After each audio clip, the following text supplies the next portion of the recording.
कांग्रेसी प्रियंका गांधी का फिर छलका गाजा के लिए दर्द। इजराइल के साथ साथ मोदी सरकार पर भी बोला हमला। इजराइल ने तथ्यों के साथ प्रियंका गांधी को दिया करारा जवाब। रवीश कुमार को नहीं हुआ बर्दाश्त, मोदी पर निकाली भड़ास।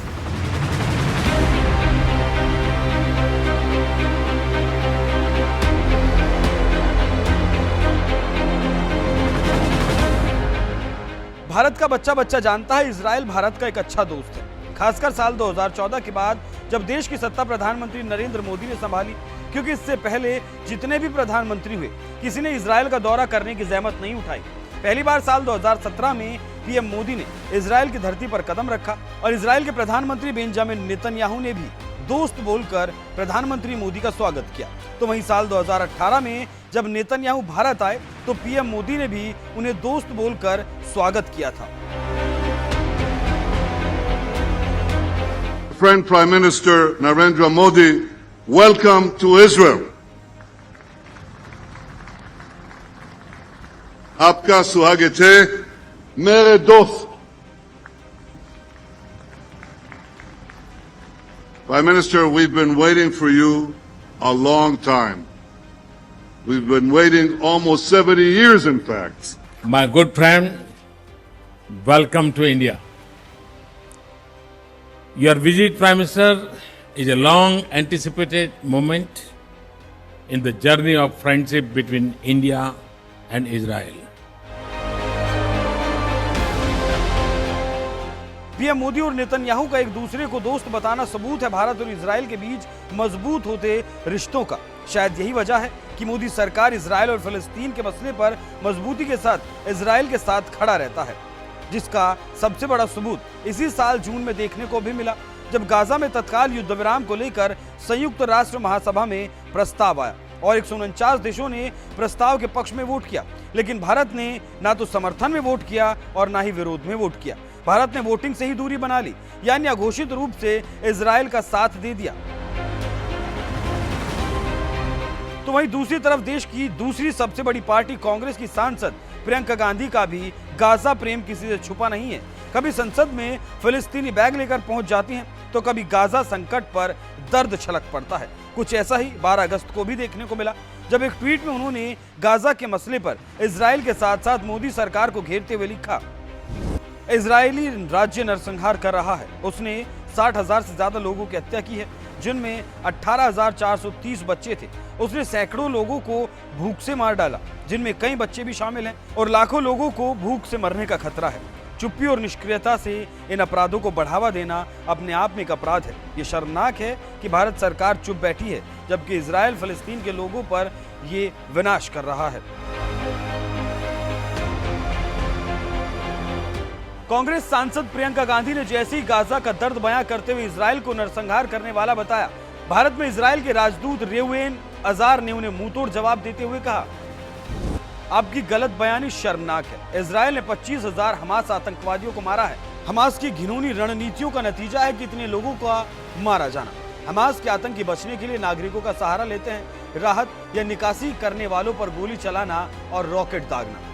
गाजा के मसले पर जैसे इजराइल के राजदूत ने प्रियंका गांधी को जवाब दिया, पत्रकार रवीश कुमार बुरा मान गए और मोदी सरकार पर तंज मारते हुए कहने लगे, ये बताइए इजराइल के राजदूत के ट्वीट पर सरकार कुछ बोल पाई कि नहीं? इसे आंतरिक मामले में हस्तक्षेप माना जाएगा या नहीं? क्या निंदा करने की हिम्मत नहीं हो रही? हम तो सोचे कि सरकार जांच एजेंसी के दम पर लोगों को डराती है, जेल में डालती है, तो वो राजदूत जी को तुरंत सुना देगी। अब आपको समझ आ गया कि मजबूत सरकार का फायदा केवल भारत की जनता को ही मिलेगा, इजराइल के राजदूत को नहीं। राजदूत को ही विदेश मंत्री बना दीजिए। प्रियंका गांधी भारत की होकर इजराइल फिलिस्तीन जैसे किसी दूसरे राज्य के मसले पर हस्तक्षेप कर सकती हैं और मोदी सरकार को भी बुरा भला कह सकती हैं। तब पत्रकार रवीश कुमार को बुरा नहीं लगता और जैसे ही इजराइल खुद पर लगे गंभीर आरोप का जवाब देता है, तो यही रवीश कुमार इसे भारत के आंतरिक मामले में हस्तक्षेप बताकर विलाप करने लगते हैं। इजराइल से नफरत और फिलिस्तीन से प्यार कांग्रेस के लिए कोई नई बात नहीं है। फिलिस्तीनी नेता यासिर अराफात जहां इंदिरा गांधी को अपनी बहन मानते थे, तो वहीं आजादी के बाद से ही भारत ने फिलिस्तीन का समर्थन किया। लेकिन जैसे ही साल 2014 में सरकार बदली और नरेंद्र मोदी प्रधानमंत्री बने, इजराइल फिलिस्तीन मामले में भारत की कूटनीति 90 डिग्री घूम गई और अब भारत डंके की चोट पर इजराइल का साथ देता है। शायद यही बात कांग्रेस को पसंद नहीं आ रही, क्योंकि कांग्रेस जब सत्ता में थी तो उसने इजराइल से दूरी ही बनाए रखी और प्रियंका गांधी भी अपने परिवार की परिपाटी को आगे बढ़ाते हुए इजराइल को नरसंहार करने वाला बताने के साथ ही गाजा पर रहम दिखा रही है। उनके इस कदम पर आपका क्या कहना है? अपनी राय हमें कमेंट कर जरूर बताएं। साथ ही साल 2017 में जब पीएम मोदी इजराइल के दौरे पर गए थे तब उन्होंने और क्या कुछ कहा था वो भी सुन लीजिए।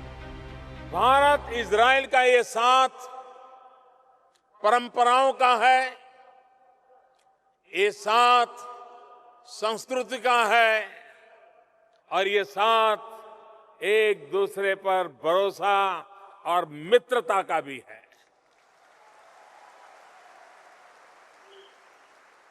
हमारे त्योहारों में भी एक अद्भुत समानता है।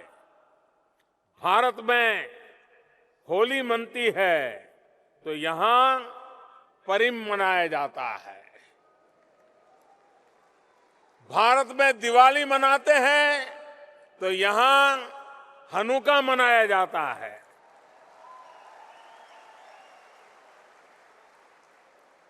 मुझे ये जानकर बहुत खुशी है कि ज्यूइश पुनरुत्थान के प्रतीक मेकाबिया गेम्स का कल उद्घाटन हो रहा है और मैं इजराइल के लोगों को इस खेल के लिए बधाई देता हूं और मुझे खुशी है कि भारत ने भी इस ज्यूइश ओलंपिक खेल के लिए अपनी टीम भेजी है और भारतीय टीम के खिलाड़ी भी इस अवसर पर यहां मौजूद है। मेरी उन सबको बहुत बहुत शुभकामनाएं हैं।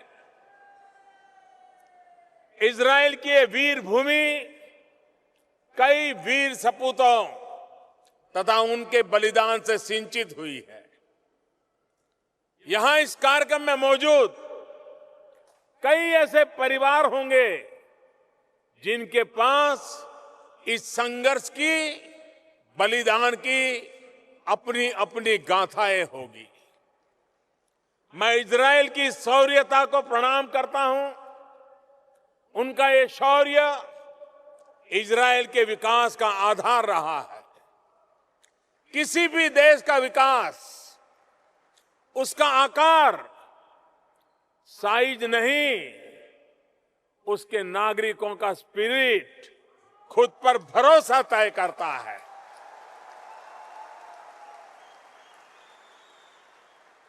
संख्या और आकार उतना मायने नहीं रखता, ये इजराइल ने करके दिखाया है, साबित किया है।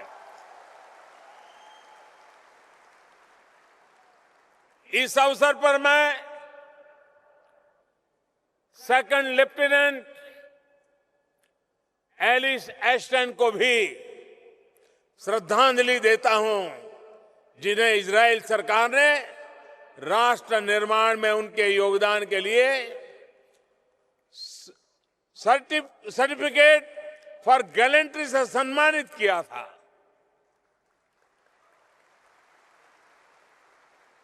एलिस एस्टन को द इंडियन के नाम से भी जाना जाता है।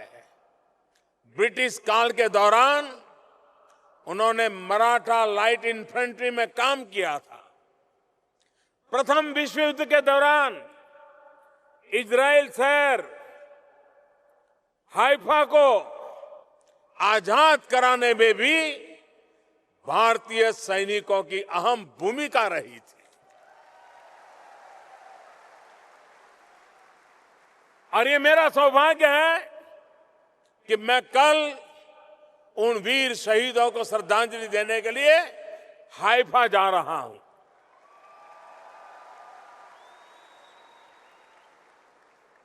कल रात को मेरे मित्र प्रधानमंत्री नेतन्याहू के यहां खाने पर गया था, बड़ा पारिवारिक वातावरण था, हम गप्पे मार रहे थे। सुबह 2:30 बजे तक हम बातें करते रहे इंडियन टाइम से।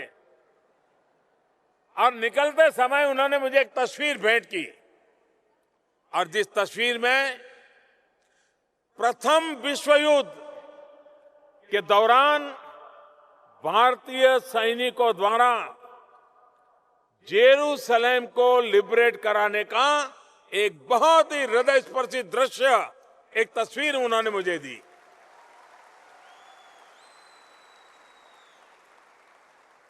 साथियों, वीरता की इस कड़ी में भी मैं भारतीय सेना के लेफ्टिनेंट जेफेआर जैकब का भी विशेष तौर पर जिक्र करना चाहता हूं। उनके पुरखे बगदाद से भारत आए थे 1971 में, जब बांग्लादेश उस समय के पाकिस्तान से अपनी स्वतंत्रता के लिए संघर्ष कर रहा था, तो लेफ्टिनेंट जनरल जैकब ने ही भारत की रणनीति तय करने और पाकिस्तान के 90,000 सैनिकों को समर्पण कराने का अहम भूमिका निभाई।